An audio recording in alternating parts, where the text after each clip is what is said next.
દર વર્ષે 1 ઓક્ટોબરના રોજ વેજીટેરિયન ડે તરીકે ઉજવણી કરવામાં આવે છે. આ દિવસનો મુખ્ય હેતુ વેજીટેરિયન ફૂડ અંગે જાગૃતિ ફેલાવવાનો છે. આજે આપણે જાણીશું કે જે વેજીટેરિયન ફૂડ છે એ આપણા માટે કેટલું બેનિફિશિયલ છે, કેવી રીતના આપણને ઉપયોગી છે, તે અંગે જાણો નિષ્ણાંત પાસે. નમસ્કાર, મારું નામ છે ડોક્ટર ધન્વંતરી કુમાર ઝા અને હું સુશ્રુત સંજીવની આયુર્વેદિક હોસ્પિટલ આણંદમાં કાર્યરત છું.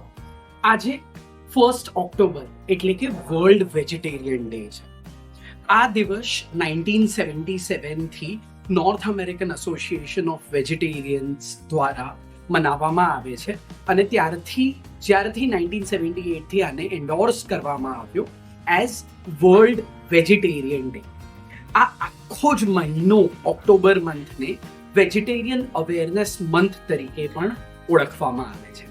આ જે વેજીટેરિયન અવેરનેસ મંથ છે ત્યાં તો આજે વર્લ્ડ વેજીટેરિયન ડે છે તે એટલા માટે મનાવવામાં આવે છે કેમ કે જ્યારે આપણે નોન વેજીટેરિયન ફૂડ ખાઈએ છીએ તો આપણે જે આપણું એન્વાયરમેન્ટ છે એને ઘણું જ હાર્મ કરતા હોઈએ છીએ. કમ્પેરેટિવલી જ્યારે આપણે વેજીટેરિયન ખાવાનું ખાઈએ છીએ તો એમાંથી કાર્બન એમિશન કે જે વેસ્ટ જનરેટ થાય છે તે ઘણું ઓછું હોય છે, જે આપણા આજુબાજુના પોલ્યુશન માટે અને એન્વાયરમેન્ટ માટે પણ ઘણું સારું છે. વર્લ્ડ વેજીટેરિયન ડે ઇન્ડિયામાં મનાવવાની જરૂર ના હોવી જોઈએ કેમ કે આપણે કલ્ચરલી અને સોશિયલી પણ ઘણા બધા લોકો આપણા વેજીટેરિયન હોય છે. એનું ઘણા બધા આપણને હેલ્થ બેનિફિટ્સ પણ જોવા મળતા હોય છે. Compare to non vegetarian food, vegetarian ફૂડમાં આપણને ઘણા બધા ફાઈબર્સ મળતા હોય છે જે આપણા બોવેલ્સને એટલે કે આપણા આંતરડાઓને ચોખ્ખા રાખવામાં ઘણી મદદ કરતા હોય છે. આ જે વેજીટેરિયન ફૂડ છે તે પચવામાં compare to non vegetarian food ઘણું જ ઇઝીલી ડાયજેસ્ટેબલ હોય છે અને ઇઝીલી અબ્ઝોર્બેબલ હોય છે. નોન વેજીટેરિયન ફૂડમાં ઘણા બધા સોર્સીસ જેનાથી ફેટ અને મીટ મળતું હોય છે, જેના કારણે આપણા શરીરમાં ફેટ અને મીટ એટલે કે ટ્યુમરના ગ્રોથ થવાના ચાન્સીસ પણ ઘણા વધારે જોવા મળતા હોય છે, જે આજના સમયમાં ઘણા બધા કેન્સર્સને ક્રિએટ કરવાનું પણ માનવામાં આવે છે.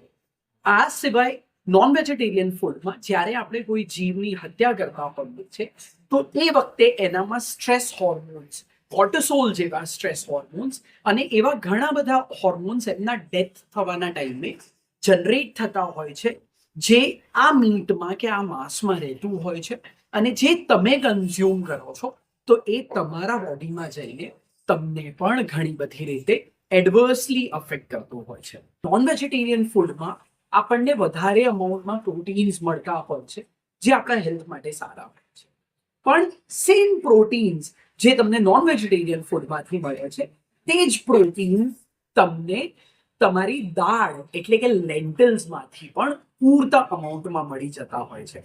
દાળોમાં ખાસ કરીને લીલા મગ એટલે કે ગ્રીન ગ્રામ એ તમારા માટે ઘણું સારું સોર્સ ઓફ પ્રોટીન બની શકે છે. જનરલી આપણે દિવસભરમાં આપણું વજન સપોઝ 60 કિલો હોય છે તો આપણે 60 થી 120 ગ્રામ જેટલું પ્રોટીન 24 કલાકની આપણી નેસેસિટી છે, જે તમને અપ્રોક્સિમેટલી 100 ગ્રામ કે 200 ગ્રામ દાળ ખાવાથી પણ તમારું પૂરું થઈ જાય છે.